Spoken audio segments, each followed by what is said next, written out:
1991 में रसिया के यूएसएसआर के टूटने के बाद रसिया नाटो और नाटो से नाराज़ हो गया, क्योंकि रसिया यूएसएसआर को तोड़ने में नाटो का बहुत बड़ा हाथ था। लेकिन उसी टाइम से जब यूएसएसआर बहुत बड़े छोटे छोटे टुकड़ों में बट गया, तो उसमें से एक था यूक्रेन। यूक्रेन भी अपनी स्वतंत्रता की घोषणा करने लगा, और वहाँ पर भी ये प्रॉब्लम्स स्टार्ट होने लगी, जो जो जिसे बोलते हैं आज़ादी के प्रॉब्लम्स जो स्वतंत्रता चाहते हैं लोगों से। आप देख रहे हैं चर्चा विद एन.के. शर्मा। मैं हूं आपका होस्ट नितेश शर्मा। आज हम बात करेंगे, is Russia winning the war? क्या रसिया सच में वॉर जीत रहा है? डिस्पाइट पूरे नाटो ने सोचा था कि इसको तो हम दबा लेंगे क्योंकि हम इतने सारे हैं पर इन्होंने, अब इसका इफ़ेक्ट क्या है? सबसे पहली बात, जो यूएस यूज करता है उसका सबसे बड़ा जो हथियार है सैंक्शंस। वो किसी भी कंट्री को अगर बर्बाद करना चाहता है तो वो सबसे पहला काम करता है सैंक्शंस उस पर लगाना। जब सैंक्शंस उस किसी कंट्री पर लग जाते हैं तो वो किसी भी दूसरी कंट्री से इंटरनेशनल मार्केट में इंपोर्ट एक्सपोर्ट नहीं कर सकता है। बहुत सारे और भी जैसे ईरान, इराक, इन पर सैंक्शंस लगा रखें तो वो कंट्री एक तरह से बर्बाद हो जाते हैं। इसके बारे में आप नेट पर सर्च कर सकते हैं। बहुत सारे एग्जांपल्स हैं जिनमें यूएस ने कई कंट्रीज़ पर सैंक्शंस लगाया, नाटो ने सैंक्शंस लगाए और वो कंट्री बर्बाद हो गए। तो सेम वो रसिया के साथ करना चाहता था, लेकिन क्या ये सक्सेसफुल हुआ? आइए देखते हैं इस वीडियो में, आगे कंटिन्यू करते हैं। तो रसिया ने कभी भी सिंस 1998 से कभी भी डिफ़ॉल्ट नहीं किया था। मतलब जो डिफ़ॉल्ट इन द सेंस, जब बैंक को कोई किस्त चुकानी होती है तो वो डिफ़ॉल्ट कर जाते हैं, किस्त चुकाने में चूक जाते हैं। ये इफ़ेक्ट, ये अब वो रसिया डिफ़ॉल्ट हो गया क्योंकि फाइनेंशियल मेजर्स की वजह से वो $100 मिलियन पेमेंट बैंक को नहीं कर सका, जो कि उसके पास पैसे थे लेकिन वो सैंक्शंस की वजह से नहीं कर सकता। क्योंकि जब उसके फाइनेंशियल मेजर्स लिए गए उसके खिलाफ, तो उसके सारे जो उसका सारा पैसा जो कि फॉरेन बैंक्स में था, जो कि यूएस डॉलर्स में स्टोर होता है, यूएस डॉलर्स में होता है, उसको फ्रीज कर दिया। ये सबसे बड़ी घटिया, अब क्या बोल सकते हैं, युद्ध में कोई भी चीज़ घटिया और बढ़िया नहीं होती, लेकिन यूएस का ये सबसे, मेरी नज़र में ये सबसे घटिया काम था कि उसने उसका पैसा फ्रीज़ कर दिया। तो तो वो रसिया लोन नहीं चुका पाया, और उसके बाद उन्होंने क्या किया कि रसिया को स्विफ्ट से भी हटा दिया। इसके बारे में हम आगे बात करेंगे क्या है स्विफ्ट। और यूके ने भी अपने फाइनेंशियल सिस्टम से हटा दिया। तो इससे रसिया के ऊपर बहुत सारे एकदम से जो तुरंत इफ़ेक्ट पड़ते हैं ना, इस ऐसे इफ़ेक्ट पड़े जिससे कि यूएस ने सोचा कि वो इस डर से युद्ध को बंद कर देगा, लेकिन ऐसा नहीं हुआ। आगे बात करते हैं उसने और क्या सैंक्शंस लगी। ऑयल एंड गैस पर सैंक्शंस लगी। रसिया दिन में 100 बिलियन ऑयल और गैस एक्सपोर्ट करके, सॉरी 100 डेज में $100 बिलियन कमाता है ऑयल एंड गैस एक्सपोर्ट करके ड्यूरिंग दिस टाइम। मतलब जब वार के फर्स्ट 100 डेज थे उसमें भी इस रसिया ने $100 बिलियन कमाए। इसका मतलब $1 पर डे उसने कमाया। पर यूरोपियन यूनियन कह रही है कि by the end of 2022 they will ban import from Russian oil and gas. UK ने भी सेम कहा है, और जर्मनी ने भी मेजर पाइपलाइंस को फ्रीज कर दिया जिससे कि वो रसिया से ऑयल एंड गैस इंपोर्ट नहीं करे। लेकिन ये कब तक चलेगा? क्या ये फिजिबल है ये solution? I doubt it, because Europe के पास और कोई ऑप्शन नहीं है, इंफ्रास्ट्रक्चर नहीं है। यूरोप अगर यूएस से लेके आना चाहता है ऑयल एंड गैस तो वो भी पॉसिबल नहीं है, क्योंकि जो पाइपलाइंस हैं यूएस से यूरोप तक लाने के लिए उनको बिल्ड करने में बहुत साल लग जाएंगे। ये जो इंफ्रास्ट्रक्चर है रसिया टू यूरोप पाइपलाइन का, जो इंफ्रास्ट्रक्चर है वो बहुत बड़ा इंफ्रास्ट्रक्चर है, और उसको रिप्लेस करने में इनके पसीने छूट जाएंगे। तो ये तो रही इनकी हकीकत, क्या ये कर पाएंगे? उसके बाद क्या किया कि अब आते हैं टारगेटिंग इंडिविजुअल्स। यूएस में, ईयू में और यूके में, सभी इनके सारी कंट्रीज़ में more than 1000 Russian individuals and businessman were targeted.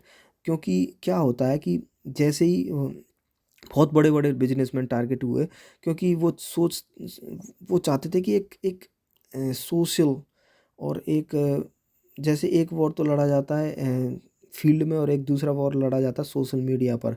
तो वो एक एक प्रेशर बनाना चाहते थे रसिया के ऊपर, जिससे कि उसको कुछ तो प्रॉब्लम होगी। तो ये भी इन्होंने किया। अब आते हैं क्या इसका फ़र्क पड़ा इकोनॉमी पर।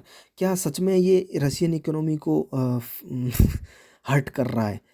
तो हम जब देखते हैं कि क्या ये रशियन इकोनॉमी को हर्ट कर रहा है, तो रशियन इकोनॉमी मई में एनुअल इन्फ्लेशन हो गया 17%, 8 to 9% retail trade set to fall, 83% car sales में ड्रॉप आया और 7.8% official forecast of fall in Russian GDP, 30% unofficial forecast of GDP collapse by IIF. तो ये नंबर्स देख के खुश हो गए ये लोग एक तरह से। लेकिन उसने क्या बाउंस बैक किया, ये सब जो डेटा है ये मई तक का है। और ये सब जो एनुअल इन्फ्लेशन 17% वहाँ पे आया, क्योंकि प्रॉब्लम तो होती है जब एकदम दुनिया से कट हो जाते हो तो प्रॉब्लम तो होती है। कट हो गए मतलब कि अभी मैं बताऊंगा स्विफ्ट की वजह से क्या क्या फ़र्क पड़े। लेकिन ये मेन इफ़ेक्ट पड़ा कि उनकी जो एनुअल इन्फ्लेशन था वो 70% हो गया। लेकिन यूएस में अभी इन्फ्लेशन 9.6% है। तो कौन जीत रहा है कौन हार रहा है ये इतना आसान नहीं है यहाँ पे कहना। अभी आते हैं बैनिंग रसिया फ्रॉम स्विफ्ट। तो सबसे पहले बात करते हैं कि यूएस क्या करता है और नाटो क्या करता है कि अगर उनको कोई प्रॉब्लम सॉल्व करनी है किसी कंट्री के साथ, तो सबसे बड़ा वो हथियार है Swift. What is Swift? Swift is society for world wide inter bank financial telecommunication, legally called Swift SC, which is a Belgian cooperative society providing services related to execution of financial transactions and payment between banks worldwide। तो क्या किया NATO ने, एक society बनाई Swift, जो कि world wide inter bank financial transaction के लिए काम आती है। लेकिन इसमें सबसे बड़ी बात क्या है कि ये डॉलर में पेमेंट होता है। जैसे एक कंपनी अगर इंडिया से एक्सपोर्ट करती है श्रीलंका के लिए, तो श्रीलंकन कंपनी को इंडियन कंपनी के लिए कुछ पैसे पे करने हैं। लेकिन इंडिया और श्रीलंका आपस में नहीं करेंगी, ये होगा स्विफ्ट के थ्रू। इंडिया रिक्वेस्ट करेगी श्रीलंकन कंपनी से कि वो पे करे एक स्विफ्ट अकाउंट में, जो कि अमेरिका के अंदर होगा, क्योंकि डॉलर अकाउंट यूएस के अंदर ही हो सकता है। तो श्रीलंका पे करेगा एक उसके खुद के डॉलर अकाउंट में, जो कि यूएस के अंदर होगा एक बैंक में। वो bank Indian Swift account, Indian जो कंपनी जो एक्सपोर्ट कर रही है उसके स्विफ्ट अकाउंट में ट्रांसफ़र होगा, और वो स्विफ्ट अकाउंट इंडिया के अकाउंट में ट्रांसफ़र करेगा। तो आप देख सकते हैं एक बहुत बड़ा चेन बन रहा है, और जो कि कमीशन भी देना पड़ रहा है। ऑफ कोर्स वो बैंक हैं तो वो कमीशन भी लेंगे।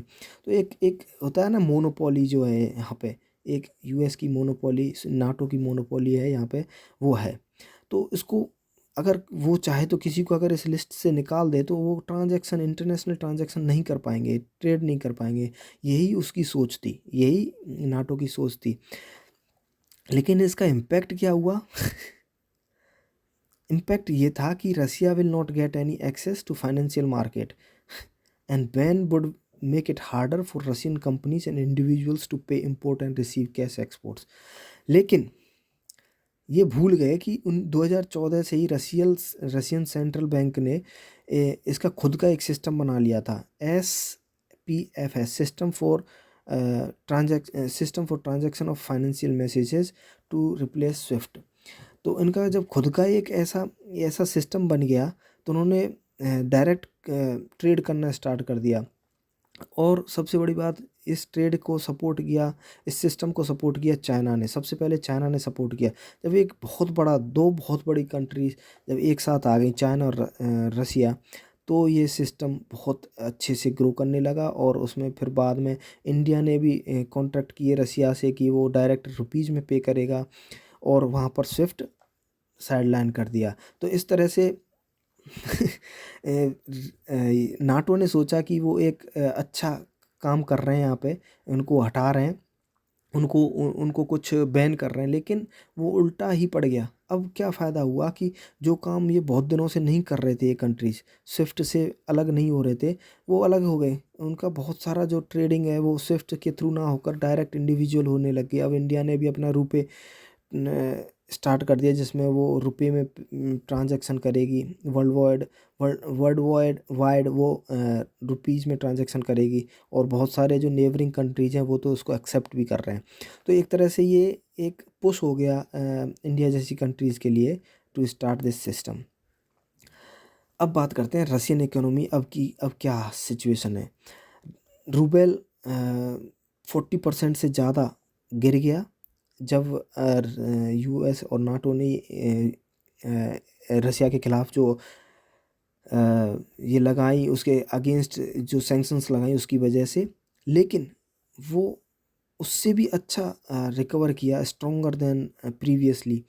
जो बिफोर वर्ल्ड जो उसकी स्ट्रेंथ जो वॉर से पहले की थी उससे भी अच्छा ग्रो किया, मतलब वॉर स्टार्ट होने से पहले भी जो उसकी पावर थी उससे भी अच्छा ग्रो किया।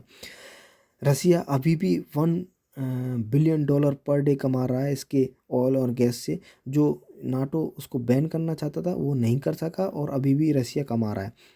तो एक तो स्विफ्ट से बैन करने का कोई फ़ायदा नहीं है, ऑयल एंड गैस को बैन करने का कोई फ़ायदा नहीं है, वो अभी भी उतना ही कर रहा है। लेकिन इसके अपोजिट दुनिया गड्ढे में जाने लग गई, पूरा सप्लाई चेन ख़राब हो गया।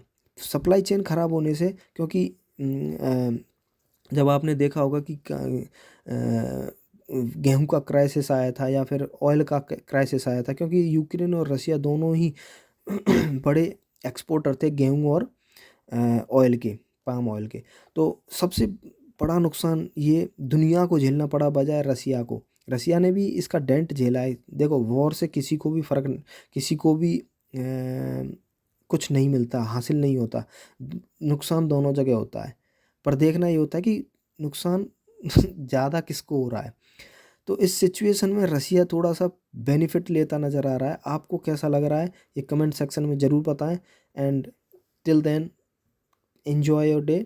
Thank you for watching Charcha with N K Sharma. Please like, share and subscribe. जय हिंद।